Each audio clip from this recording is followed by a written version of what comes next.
This is a review video for Kenichi, the Mightiest Disciple, episode 44, 45, 46, and 47. A 4-episode reaction. Plus, we got to watch the ending bit. Yes. I kind of like remember myself. Oh, for some reason my thing kind of whatever, doesn't matter.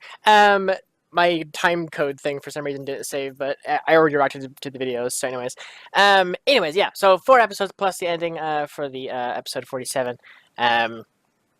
So click in the link in the description below to go watch my reaction to it, and then come back here to see my full thoughts, ideas, and theories about what happened in these episodes. I won't spoil anything. Click away now, or be spoiled as to what happened in these episodes. Okay, so joining me, as always, is the one and only Try, and he sent me, or sent us, whatever, his favorite moment in the episode, which off camera we're trying to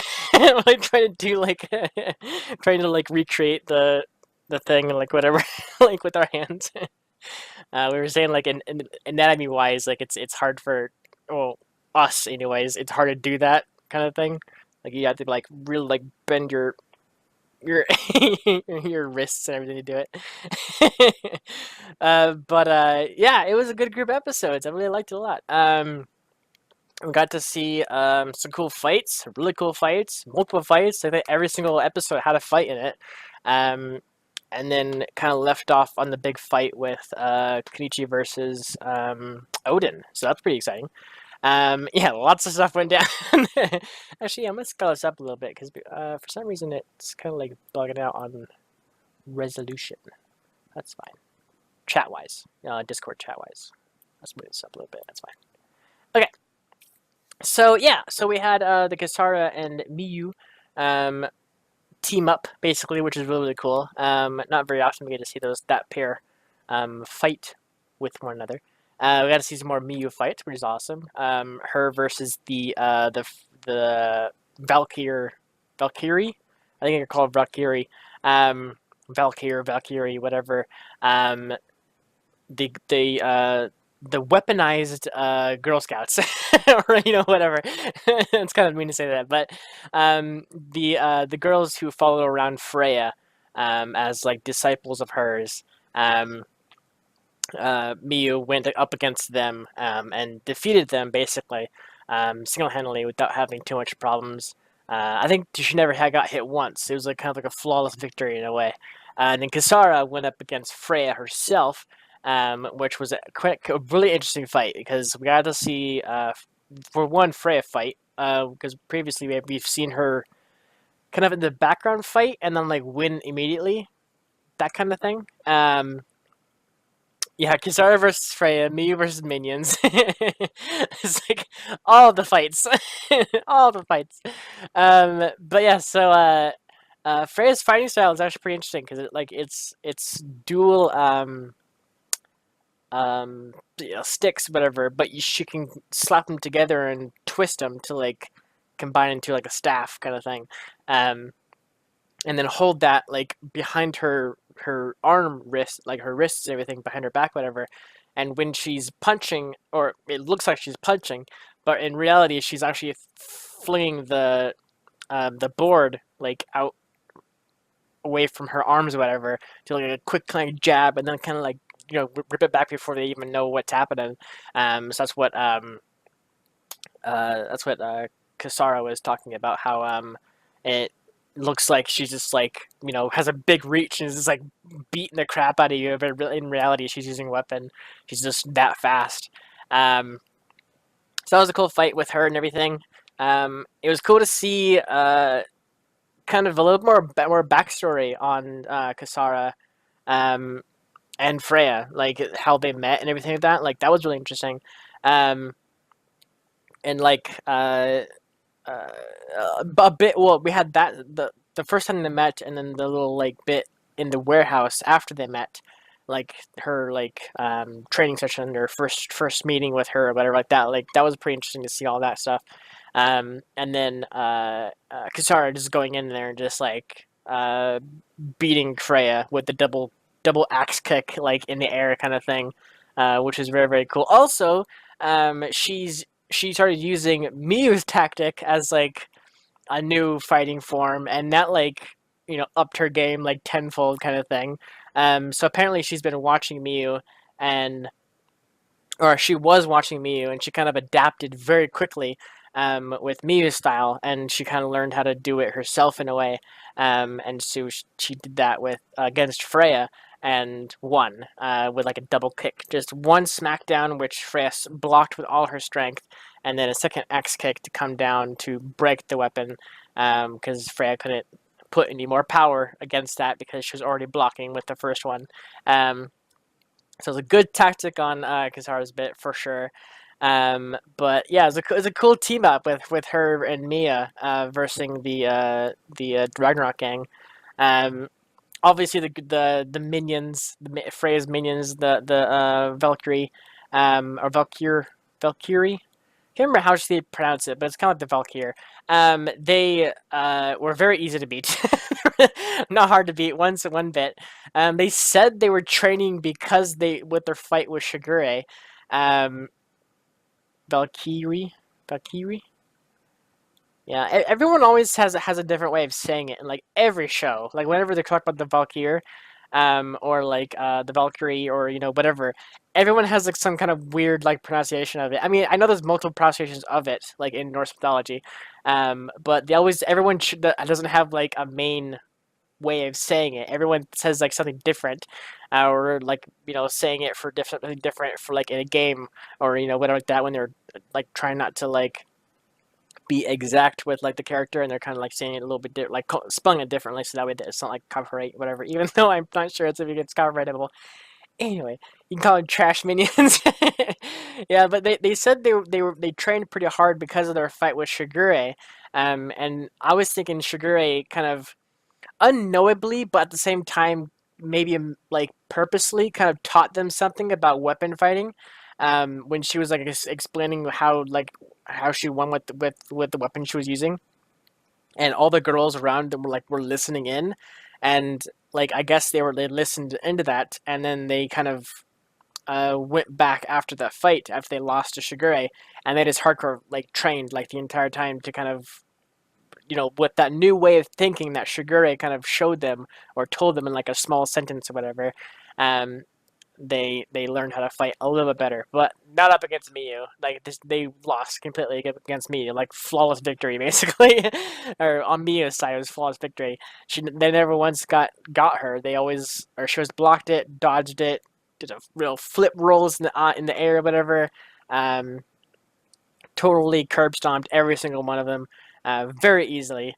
So I'm excited if we're ever going to see Miyu fight anybody in Ragnarok, or is it just going to be Kenichi fighting like the people kind of, because I would love to see like these fights that Kenichi has like gone up against like solo kind of thing, and like just substitute Kenichi with Miyu, and just see how different the fights end up, right? Like is Miyu like just all powerful? Like is she like just like a badass, or is like does she have a limit, right? Because I would love to know like what her limit is, like how far up the food chain she is in terms of like fighting style.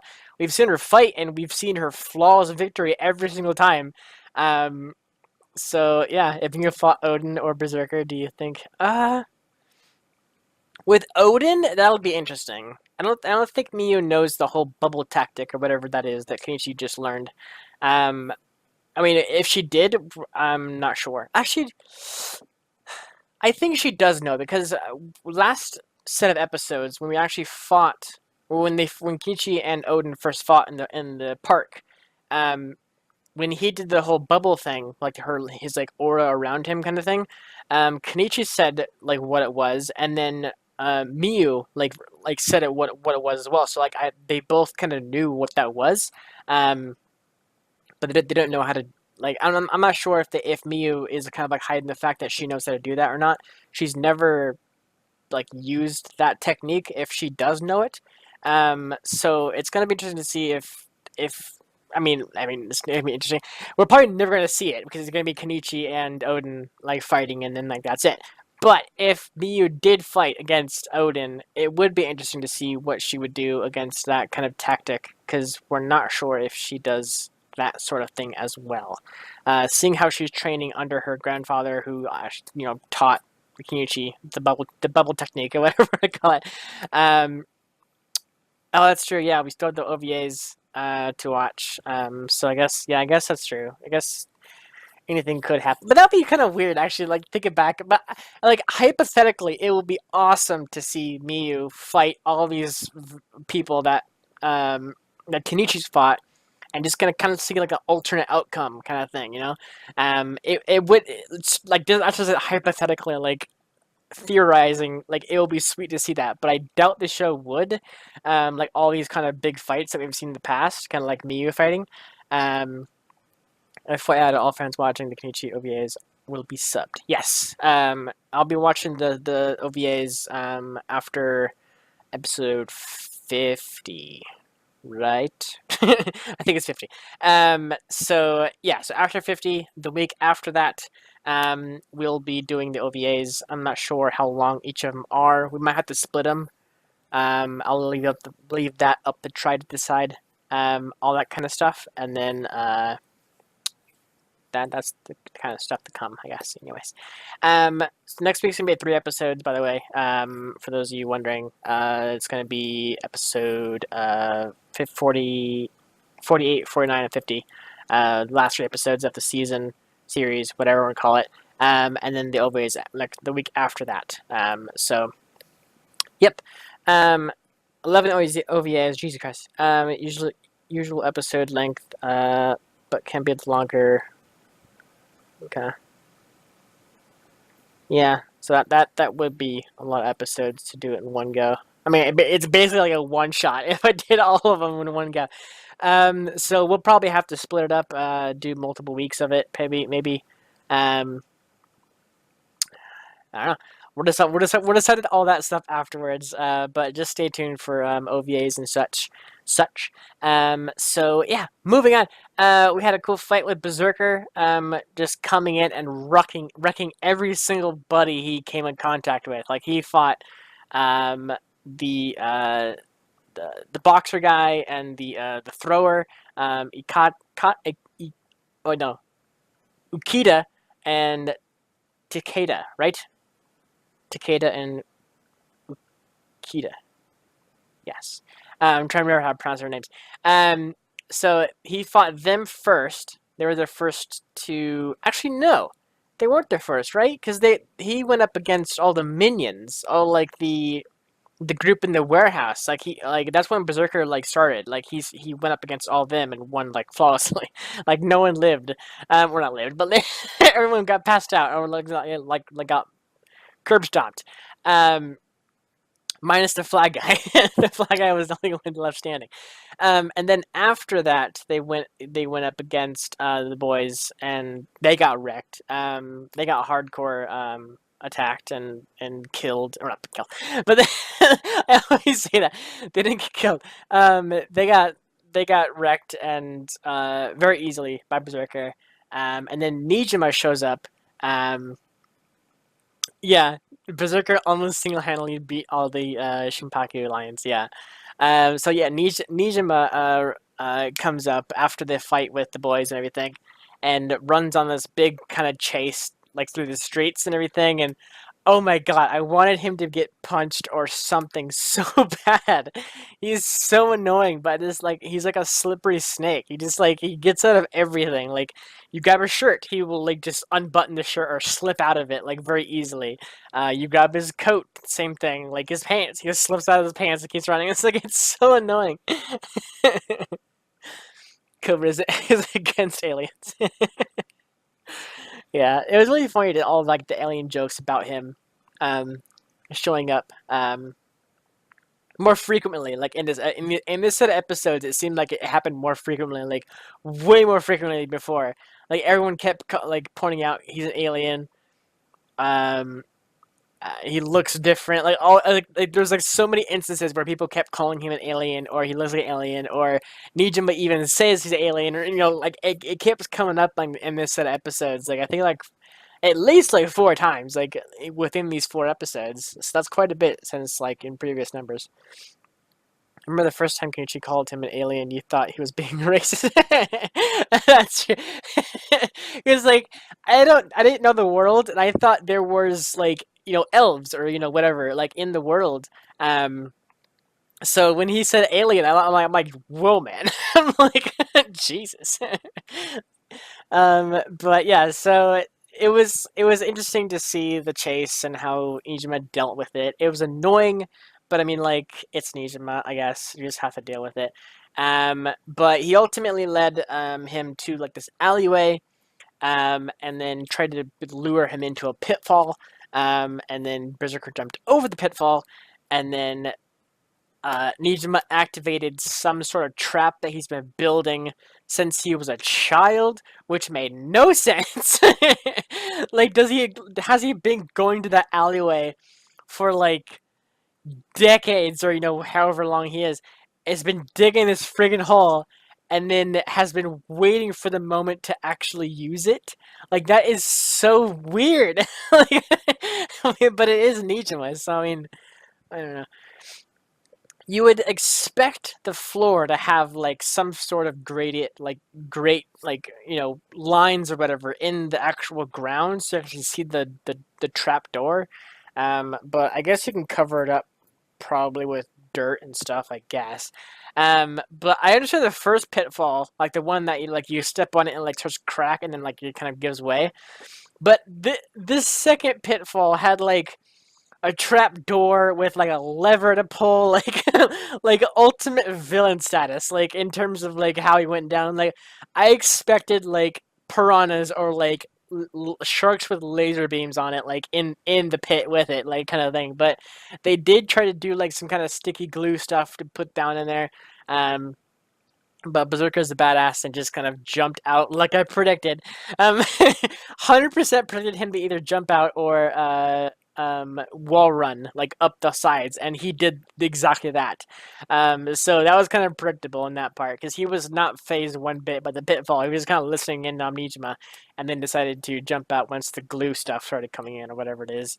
Um, but yeah, that was a silly like chase scene kind of whole ordeal. But then we have Siegfried coming in, which was really awesome to see him again. But he got pretty wrecked versus Berserker. Seeing how Berserker's number 2 and Siegfried is technically number 5, it stands to reason that Siegfried wouldn't stand close to Berserker. In terms of fighting styles and that kind of thing. And we learned a lot more about Berserker's fighting style, because previously we never got to see him fight until the Siegfried fight. That was when we actually got to see him fight and everything. Um, no one expected the second one, yeah. Yeah, sorry, that was the pitfall. The original chase scene guy, yeah. Um, so it was actually interesting to have Siegfried dodge attacks and everything, like the way he did it, like before, but with Kenichi, like how he fakes getting hits and everything, to not only throw off his opponent, but also like as like a added kind of boost to his next attack kind of thing, like a spin attack kind of thing. Like someone hits him from the right side, he fakes getting hit by it, or he sort of half fakes it, and then they kind of punch to kind of like speed up the spin, and then like he spins right and like he punches you kind of thing, like a counterattack kind of thing in a way. Um, he tried that with Berserker, and Berserker is so unknown, like his attacks, that there's no rhyme or reason to any of his attacks. That it was hard for Siegfried to predict what to do, and he got hit a lot during the battle, and then the whole fence a bit where he was getting hit on the other side of the fence, like Berserker was like punching the fence, like and like kicking the fence and all this kind of stuff to hit Siegfried like through the fence. Um, that was pretty brutal, like on that like that kind of sense, like seeing Siegfried just getting absolutely curb stomped, and then grabbing Berserker by like the neck or whatever, grabbing him and then jumping off into the river below, and then Berserker like I'm pretty sure he knew what he was going into, but he raged out and like he did something underwater we didn't get to see, but I bet you he like was attempting to drown him or something like that, and then Siegfried just sort of like went limp or whatever, like in a way drowned. But when the masters went to grab him, he was okay, kind of thing. I'm not sure. He did something underneath the water that we never got to see, and Siegfried never came up above the water until the masters came in to save him. Um, but yeah, it was pretty interesting to see Siegfried actually lose. Like I said, it stands to reason that that's the case because, like I said, Berserker's number 2 and Siegfried was number 5. So I mean, well, numbers, man, numbers. But so it's gonna be interesting to see in the next set of episodes if Siegfried actually recovers enough to go and talk with everybody, or if he's still gonna be bedridden. Because the masters, like, they were fixing it up when Akasame and Kensei, when they were doing their whole doctoring and everything, they were fixing him up and everything. Akasame kept saying, stay in bed, you don't have enough strength to do anything, but his will just kept kind of pushing his mind and kept giving him strength to keep fighting to get up again, kind of thing. But just barely. But luckily, Apachai came in and had a great idea about taking the bed with him. It's bringing the bed to the fight, which was really funny. So yeah, all the masters kind of all gathered together in like a big kind of convoy, whatever you want to call it. Like, um, why did I forget the freaking term? Field trip. There we go. All the masters took a field trip down to the warehouse district or whatever it is to look at the fight that's currently going on, which was Loki versus the Shippaku Alliance members that are still active, kind of thing. Mostly, it was just Nijima, the flag guy, and somebody else. There was well, I feel like there was one more person besides them before Thor showed up. I feel like there was one more. I might be wrong. It might just be Nijima and Flag Guy. I just, for some reason in my mind, I keep thinking there's a third guy besides Thor. Like, besides Thor, there's Koga. But oh, that's true. Okay, that's who I'm thinking of then. Yeah. Koga, the kicker, right? That was his his whole thing. He was a kicker. Yeah. He was on Loki's side, and he decided to come in and try to laxative Nijima to win or whatever, like infiltrate them and fight against him, that kind of thing. And he ended up drinking his own poison. So he ended up like rushing out the door basically with like having to poop basically, and left that at that point. We don't know what happened to him after that.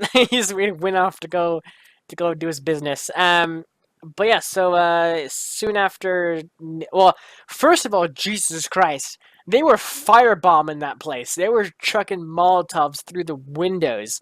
Like, good lord, like they were trying to kill them, like for real, like Jesus.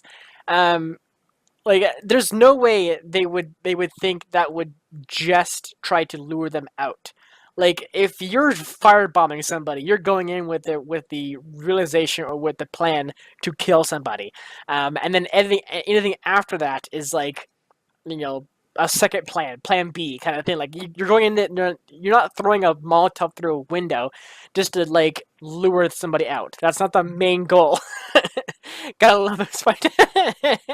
Yeah, pretty incendiary. Like, there's gotta be some hardcore chemists like in the, or not the chemists, but like some people in their group that like are like pyromaniacs that they're like, I have an idea, and they just like start like making Molotovs and everything and just chucking it through windows, like Jesus Christ.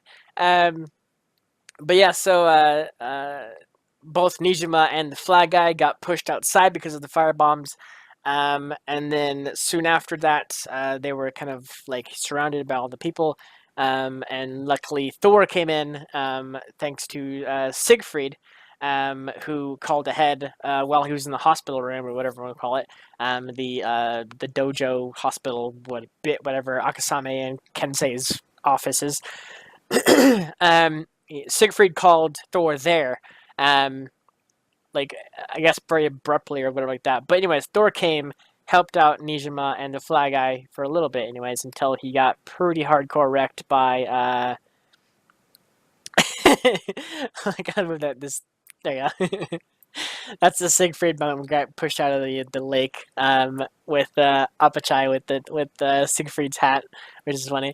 But yeah, so I forgot who. I think it was Loki, right? Crap. I can't remember if it was Loki or if it was somebody else who was hurting Thor. Oh, that's right. Okay, yeah. Thor was hurt near the end when Odin showed up. Odin was the one who did the whole bubble bust, like Billy kind of thing, to Thor to like mess up his insides, and like Thor was like persistent and wanted to keep going or fight back or whatever, and that's when Kenichi showed up. But yeah, so the whole fight uh, with Loki and Thor and everything seemed to be going pretty well, and then Odin and Berserker showed up to, I guess, intervene because they were going against protocol. Like they had a plan set, or Odin had a plan. Loki had other plans. And we find out like a little bit later that, or I guess we learned like a couple episodes ago, but his plans went into place in this episode. He has a new set of fists, and he is basically making a new Ragnarok, like on him for himself, basically. And this was like his plan to like deploy it. Like I guess he didn't want to do it. Or I guess he didn't want to do it, but it was a better time than any to do it, to put his plan in place to do this whole kind of sabotage kind of bit to take out Odin and Berserker, and then start his own Ragnarok thing, whatever. I would think if that would happen, the master for Ragnarok would be pretty upset. The white jumpsuit dude, whatever, that we saw in the previous episodes, that was teaching Kenichi a little bit about the evil side of fighting and stuff. Him.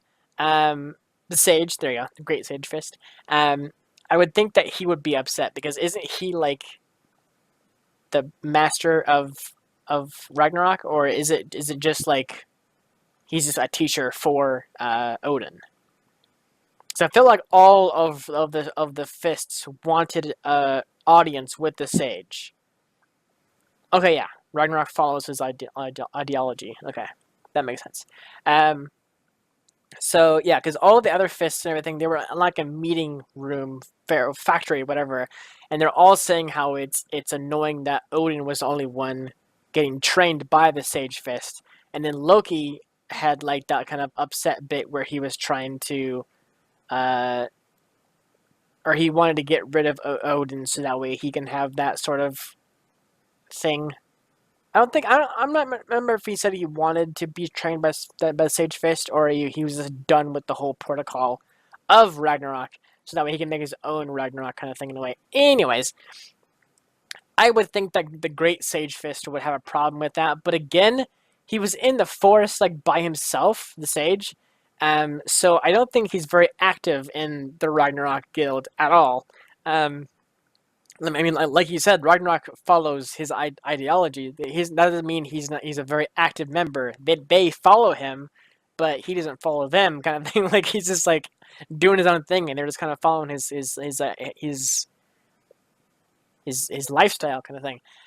Except for Odin, who I guess gets trained by the Sage. I'm not sure how often, but he has and will be trained by the Sage. So yeah, it was really interesting to see.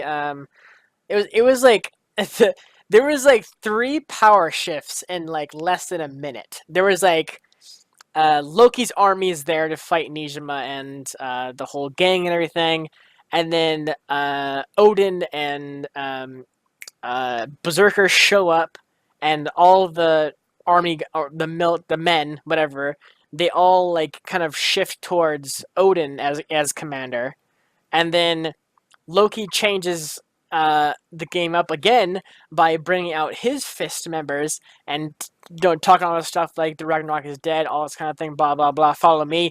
All the men, all the minions, all then turn their attention towards as like leader, whatever, back to Loki, to say like we're gonna fight Berserker and Odin in order not to die, kind of thing. And then once Berserker goes and just absolutely wrecks every single member of Loki's fists and Loki himself, all the men then turned back to Odin as leader. Like there was so many like power shifts like back and forth. Like it was just like it was so funny. Like those guys, like if I was like the minions there, I would be very like wary of every moment after that because Odin witnessed all the men turn against him very easily and then go back to his side like twice, like right, like they were with Loki, then they weren't with Loki, and then they were with Loki, and they weren't with like they're very turncoats. So like, if I was the minions there, I would be very like wary and like skeptic about what's gonna happen because I'm sure Odin sees that and like knows that they're all kind of turncoats and they can turn very easily and can probably like do some things to kind of make them go away for a while, like get kicked out of the group, which basically means like a butt kicking, basically. But yeah, so it's really interesting to see that, and Berserker kind of turning on Loki. Not like turning on, he was never on his side to begin with, but it was interesting to see Loki put the cape on him, like, he's the new leader kind of thing. And then like he's sitting there for a while, and then he just like did like a backhand punch kind of thing to Loki, like knocking him out.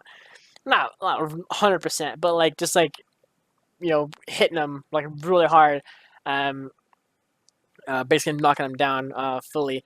We had to see Loki's eyes as well, which at first I thought was some kind of indication that Loki and Berserker was somehow related. The way it was like shown, they kept showing Loki taking off his goggles and everyone like all freaking out about it, and then they showed like the next scene or the next few scenes, they showed Berserker and him walking up to the group. So like in my mind, I kept thinking, I'm like, are they related or something? Like why is this like a big deal kind of thing? Like other than like this is the first time we've seen his eyes, because before we never seen his whole thing. It's weird because he always hid them before. Yeah, he just took them off here, and it felt kind of pointless. Hardcore was. Hardcore was pointless. 100% was pointless. But like the way it was shown and like presented to us, it seemed like it was way more like story driven. Like there was like some kind of hint, like he was related to like Berserker, and that was the reason why Berserker was coming to his side more easily. All this like things in my mind kept like playing through, like, oh, why did he show his eyes now, kind of thing, or did he just give up on his identity and now he's like out in the world, even though it's not really hard to identify him without goggles, kind of thing. But anyways, he did seem. We did see them before for a second when Odin took them back at the big fight with Kenichi and Hermit. Okay, I don't remember that too well. But if it was just for a second, I probably won't remember that. But yeah, it was hardcore pointless. That the whole scene with him taking the goggles off and everything was very pointless. Other than just to show, like, I guess maybe you can see like the goggles were like his faction apparel, like kind of thing, like him with the goggles like meant that he was part of Ragnarok. So like when he took off the goggles, that was basically him saying I'm done with Ragnarok, kind of thing. Like I guess you can sort of see it that way. Or like he's done hiding. He's ready to go out and then as him, kind of thing, and be his own person and without hiding behind a mask, kind of thing. Even though, like I said, the mask is not hiding very much at all, just his eyes.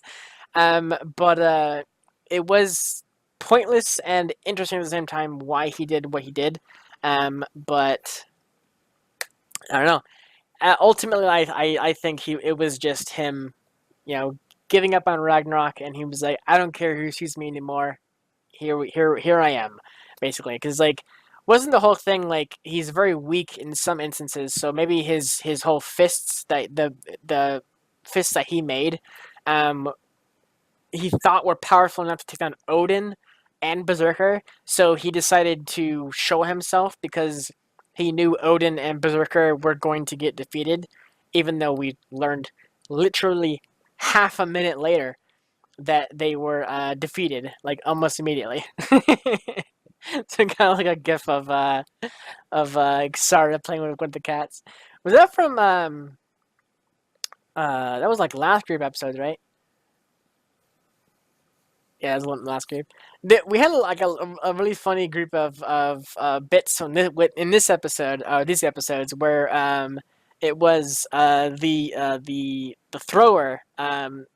Crap, was that no, Takeda was the punch or the boxer. Ukita?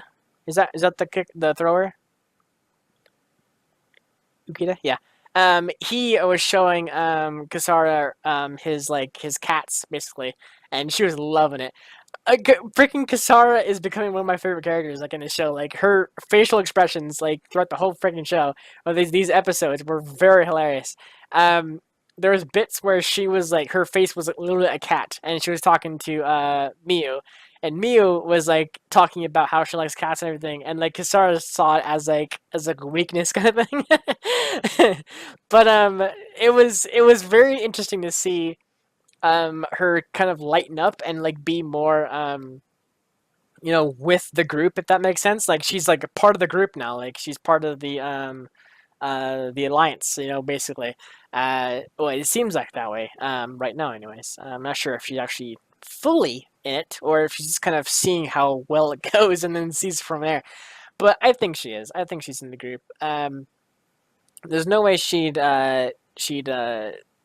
not be in the group after uh, the whole the generals meeting, like their party that they went to. Like that was a pretty good party for all of them to kind of mingle and like talk to each other and everything like that, to become better friends and better acquainted, that kind of thing. So I think she is part of the group. But yes, we had the hermit and oh yeah, I should say hermit shows up to the whole duel battle thing, to fight off Berserker and but well, he was there to fight Loki, and then Berserker took him down literally in half a second, and then uh, that's when Hermit showed up, and then he was upset that Berserker defeated him because he wanted to do it. So then Hermit wanted to defeat Berserker because Berserker defeated Loki.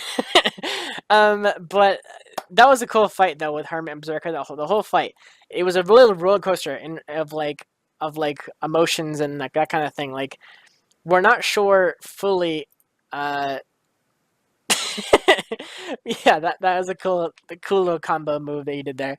Um, it was really interesting to see um, the bits where Berserker would like hit Hermit, he'd go down, and then we'd think it's over, or I guess the show like I guess hyped up or whatever would think that we'd think that it's over.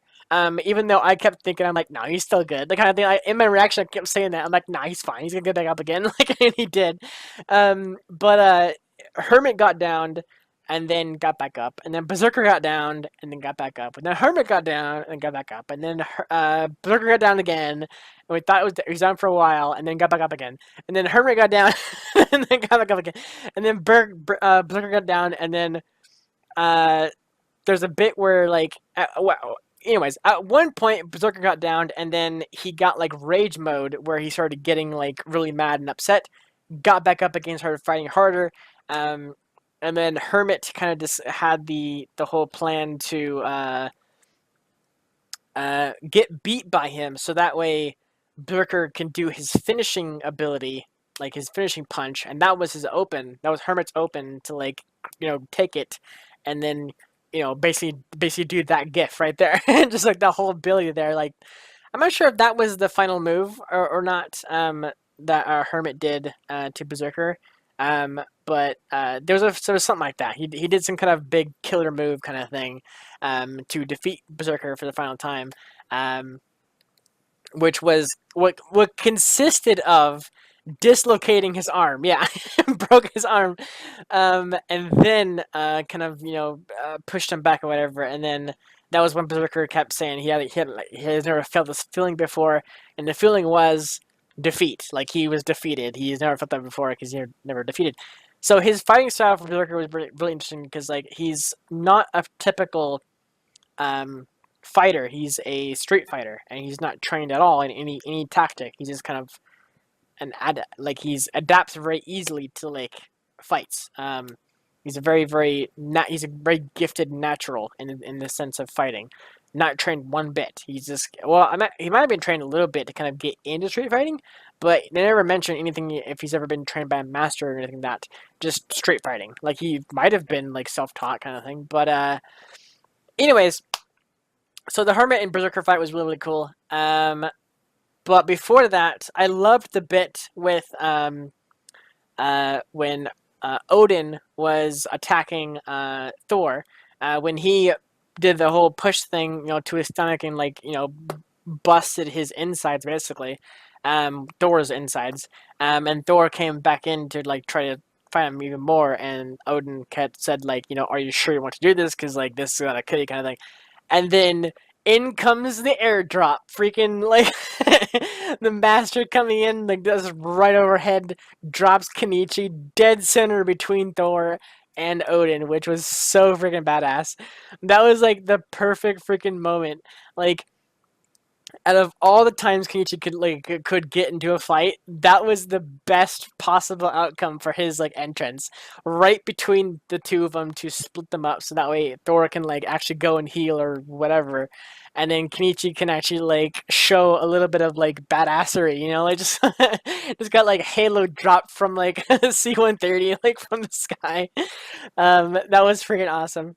The whole bit was really, really cool. His landing and everything. The timing seemed weird to me though. Did all that stuff really take 5 hours to happen? Well, that's the thing too. I'm wondering, because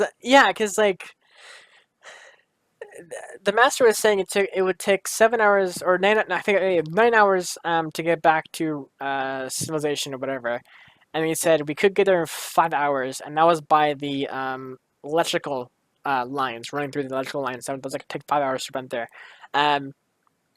I think there might have been some time manipulation with the whole timeline, because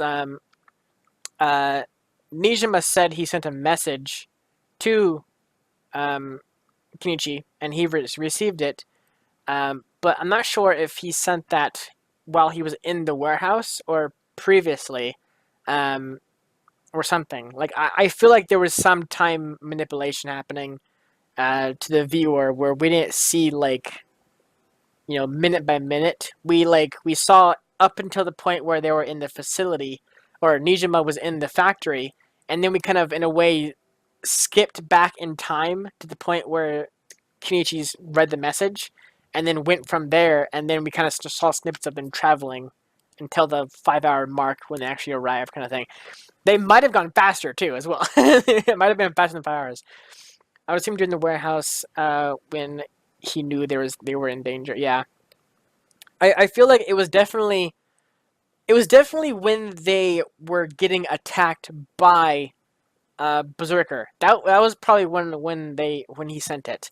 When Berserker started laying out everybody in the entire group, I think that's when he sent the message, and then he went to the factory to go hide there, hoping Kenichi would get there in time or whatever. Well, I guess in the long run he was saying goodbye kind of thing, because he was in one way or another being dramatic, thinking he was gonna die or something like that. But he went to the warehouse, and then that's kind of when I think the 4 or 5 hours ticked over, and that's when Kenichi kind of airdropped in.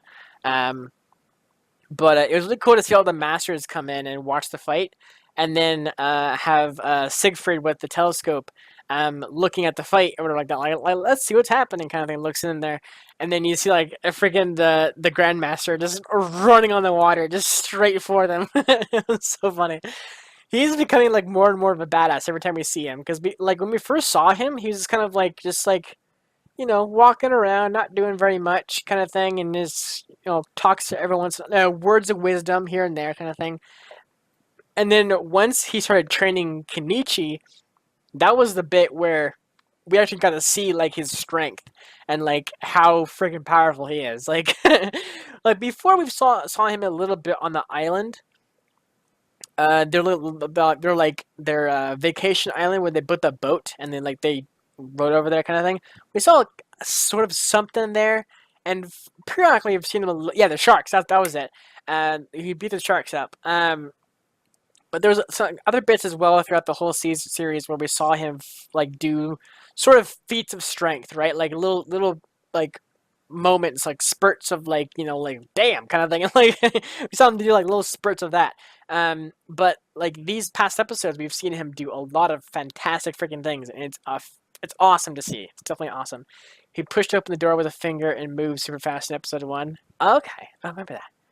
I guess the first episode's the most forgettable in some instances because I don't know the characters at all. So like going into it, like I'm just watching for like the plot and like kind of world building and that kind of thing. So I would have to watch that back to kind of see what happens there. But yeah, that does sound familiar. That him opening the Kenichi has two kinds of plot. I guess. I guess you're insinuating the whole fan service bit, huh? Or is that a no? I don't know. There's quite a bit of fan service. The plot thing is obvious. Jesus Christ. And they're gonna have to blur anything. Is that like a threat like towards like the OVAs? Like is there gonna be any kind of like Jesus Christ? Yeah, I know OVAs are not bound by TV rules, but like, is it bad? Like, is it like is it fairy tale level OVA bad? Where like they're like hardcore like OVA fan service like episodes, or is it like maybe a bit more? Jesus Christ! Oh God, that's gonna be oh my gosh, that's gonna be interesting to watch, I guess. I'm probably gonna have to blur something at this. I'm like hyping it up. Okay, okay, I won't have to censor it. Okay, I hope not. I had to actually like sit there and have to edit a blur like episodes kind of thing. Um, that would suck.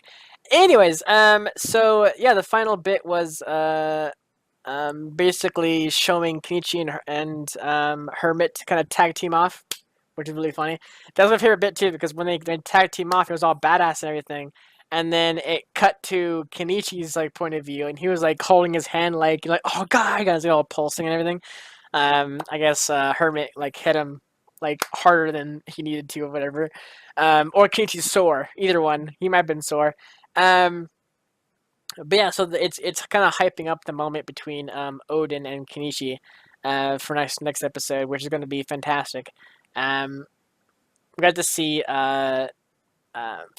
Kenichi use a bit of his bubble technique or whatever you call it to versus some of the minions behind him and around him, kind of thing. And Odin saw that, so Odin knows he's been trained. Briefly, but by a grandmaster, like by the master of masters.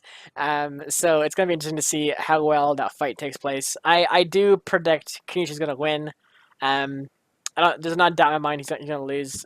Seeing how hard he's trained with a master of master. Like I keep saying that because like all these guys have been trained with. I'm sure like Odin's been trained by Sage, with some kind of regiment in mind, kind of thing. But the way Hayato has been training Kenichi, it's like hardcore. Like it's like you're gonna die if you mess up, kind of hardcore. Like that was the whole purpose of the training. Like if you don't do it or you don't do it right or whatever, you mess up, you're gonna die. Like there's no doubt about it. So like Kenichi's been going through that since like the whole start of like their whole uh vacation, I guess, sort of vacation. But yeah, so I wonder how many levels there are in this sort of like training session, because we heard about level 6. I think was the last level we heard Kenichi attain. Um, I think he finished 6, maybe more than that. I'm not sure. We saw him get chased away prior to level 6. Like Hayato was saying how he's kind of graduated to level 6, and then how it's like it's more dangerous than before or something like that. Kenichi runs away, and then Hayato seems like, oh look, he's got like a pep in his step again, like he's ready for more. And he's like, I was gonna give him a break, but now he's like, gonna run off again. And so he's like, that was level 6 basically. And then we saw him later, and then he was like, he was done with level 6 or something like that. He never said it, but like I feel like it was either level 6 or level 7 or however many, whatever. Time passed very quickly for them. Um, but yeah, it was really interesting to see the fights. It's gonna be really awesome to see how well Kichi versus Odin is for sure. Um, it's gonna be really interesting because like it's practically Sage versus Hayato. Like that's like the teachings here. Like is the good side of fighting going to win, or the bad, evil, dark way of fighting going to prevail, kind of thing. Like that's like the sides of it. Like basically Kenichi versus Odin, good versus bad, kind of thing. I mean, subjectively, kind of thing, good versus bad. But yeah, it's gonna be really interesting. Also, I would love to know more about like their past, like Kenichi and Odin, because Odin did say there's some kind of like deal or whatever, or pledge or whatever that they said to each other prior, or promise, there you go, that Kenichi's all but forgotten. So I'm interested to see what that promise was, and what the scuffed up button means to them or whatever. Obviously, Kenichi doesn't remember anything prior to like a couple things here and there. But I feel like the button has a lot to do with the promise that Odin and Kenichi had with each other, kind of thing. So yeah, is there anything I missed to talk about? I think I got everything. Yeah. If there is anything that I forgot about to talk about, leave it in the comments below, and I will talk to you guys down there. Give my input on those kind of things. Obviously, no spoilers. We are 1 week away from the finale of the series kind of thing. Episode. I was almost level 50. Episode 50. So hold your spoilers and everything. Even spoilers to OVAs. Don't spoil OVAs at all. Even though I know a lot of OVAs you can't really spoil. Really, you're just kind of like telling the premise of the OVA. Don't do anything like that. No spoilers or nothing. I will get to it in due time. I know you're hyped and that kind of thing. I'm not sure when I'm gonna do the next poll for Patreon. I think we'll deal with that once we get closer to the end of the OVAs. Seeing how we're gonna probably split the OVAs up into probably 3 or 4 weeks. I would assume. Seeing how if it's 11 episodes. What? Misunderstood something? What? What did I misunderstood?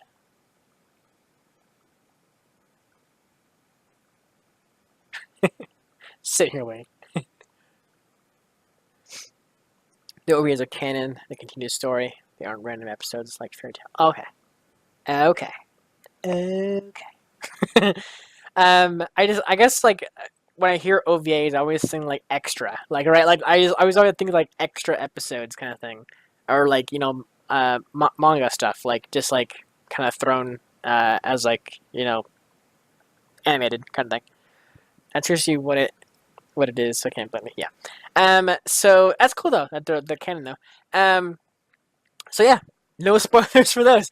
Obviously, my admins and such will delete your comment, and I will never read it. So if you want me to read your comments and so forth and so on, no spoilers, no hints, no nothing. only talk about these episodes I just watched and prior episodes we watched previously. Everybody's the banhammer. Yeah, so I will talk to you guys next week for the final 3 episodes of the series, and then after that we move on to the OVAs after that. So yeah, thank you so much for watching, and I will see you guys in the next reaction. Take care, buddy.